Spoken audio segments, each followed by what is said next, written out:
Cylinder ಈಗ ಯುದ್ಧ ಎಷ್ಟು 12 ದಿನ ಆಯ್ತಾಗಲೇ, ಇನ್ನೂ ಏನಾಗುತ್ತೋ ಗೊತ್ತಿಲ್ಲ. ಮುಂದುವರೆದ್ರೆ ಕಷ್ಟ ಆಗುತ್ತೆ. ಈಗ ಯಾರೂ ಕೂಡ ಕಟ್ಟಿಗೆ ಉಪಯೋಗಿಸಲ್ಲ, ಸೀಮೆ ಎಣ್ಣೆ ಯಾವುದೋ ಕಾಲಕ್ಕೆ ಹೋಯಿತು. ಮತ್ತು ಎಲೆಕ್ಟ್ರಿಕ್ ಸ್ಟವ್ಸು ಕೂಡ ಎಲ್ಲ ಕಡಿಮೆ ಆಗೋಯಿತು.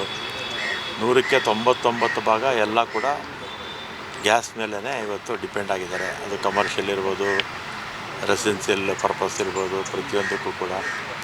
ಅದರಿಂದ ಆದಷ್ಟು ಬೇಗ ಅಂತಾರಾಷ್ಟ್ರೀಯ ಮಟ್ಟದಲ್ಲಿ ಯಾರು ಯುದ್ಧ ಮಾಡ್ತಾಯಿದ್ದಾರೋ ಅಂಥ ನಾಯಕರಿಗೆ ಯುದ್ಧ ಬೇಗ ನಿಲ್ಲಿಸುವಂಥ ಬುದ್ಧಿ ಬೇಗ ಕೊಡಲಿ ಅಂತ ನಾವು ಹೇಳ್ಬೋದು. ಸರ್, ಈಗ ಸ್ಕೇರ್ಸಿಟಿ ಆಗ್ತಾ ಇಲ್ಲ, ಡಿಸ್ಟ್ರಿಬ್ಯೂಟರ್ಗಳೇ ವಿನಾಕಾರಣ ಕೃತಕ ಅಭಾವ ಸೃಷ್ಟಿ ಮಾಡ್ತಿದ್ದಾರೆ. ಸೊ ರಾಜ್ಯ ಸರ್ಕಾರ ಅಟ್ಲೀಸ್ಟು ಆ ಥರದ್ದು ಅಂಥ ಡಿಸ್ಟ್ರಿಬ್ಯೂಟರ್ಗಳ ಮೇಲೆ ಆ್ಯಕ್ಷನ್ ತೊಗೋಬೋದು ಅಂತ. ಇನ್ನೊಂದಲ್ಲ, ಬರೀ ಕರ್ನಾಟಕ ಅಲ್ಲ, ಇವತ್ತು ಬೆಳಿಗ್ಗೆ ಪೇಪರ್ ನಾವು ನ್ಯೂಸ್ ಪೇಪರ್ ದೇಶದ ಎಲ್ಲ ಭಾಗದಲ್ಲೂ ಆಗ್ತಾಯಿದೆ. ನಮ್ಮ ರಾಜ್ಯದಲ್ಲಿ ಒಂದೇ ಆಗಿದ್ದರೆ ಎಲ್ಲ ಡಿಸ್ಟ್ರಿಬ್ಯೂಟರ್ಸ್ ಮೇಲೆ ಹೇಳ್ಬೋದಿತ್ತು. ಮತ್ತು ಈ ಡಿಸ್ಟ್ರಿಬ್ಯೂಷನ್ ಸಿಸ್ಟಮೆಲ್ಲ ಯಾರ್ದು? ಕೇಂದ್ರ ಸರ್ಕಾರ. ಯಾವುದು ಪೆಟ್ರೋಲ್ ಬಂಕ್ಸು, ಗ್ಯಾಸು ಎಲ್ಲ ಕೇಂದ್ರ ಸರ್ಕಾರದ್ದು, ಅವ್ರ ಕಂಟ್ರೋಲಲ್ಲಿರುತ್ತೆ.